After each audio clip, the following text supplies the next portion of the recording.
Welcome back to Pure Science Education. I hope everybody's doing well. So we're going to look at a triple science question today. And in this question you have been given copper oxide that's reacting with methane as shown in the diagram as well.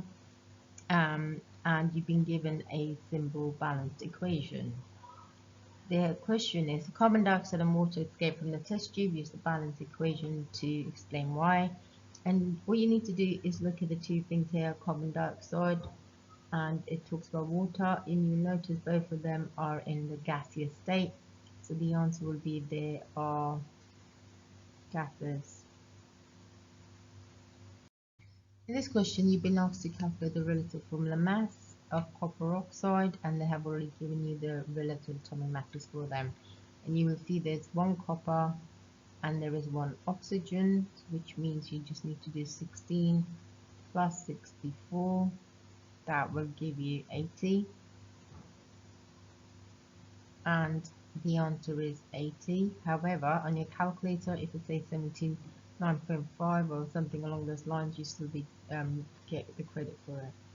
In this question, they've asked you to calculate the percentage of copper and copper oxide, and you will notice in the previous question you had 64 for copper, and then the total of copper oxide was 80. We just done the calculation of relative formula mass.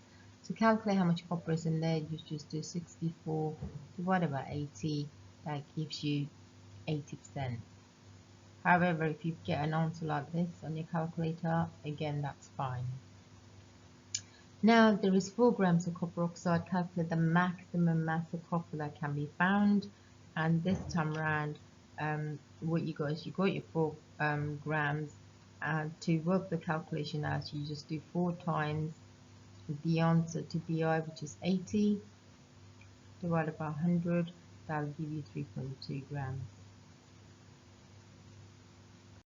And in this question you've been given data that's been repeated 3 times. You've got a table here, and the question asks you calculate the mean mass, which is quite typical of the question. It comes up quite a lot.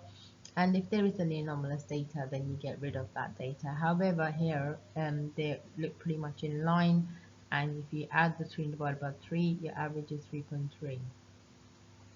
So just how you could increase the precision. Precision is how precise you can make your results for 1 mark, and you could just say measure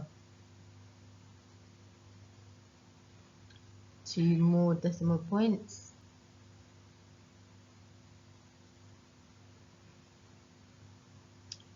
Or you could use a more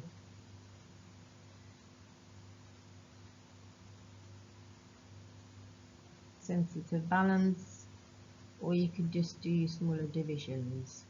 Finally, there were 3 different masses of copper produced in each time. This was caused by experimental error. So just 2 causes of experimental error. I'm going to give you a list of different ones, and you can pick from there. So we could just say different times for heating. You can say different balances because they haven't specified to us. You could say copper oxide is impure. You can say incorrect balance reading. I mean, this is a massive list. You just need to pick any 2 from this list.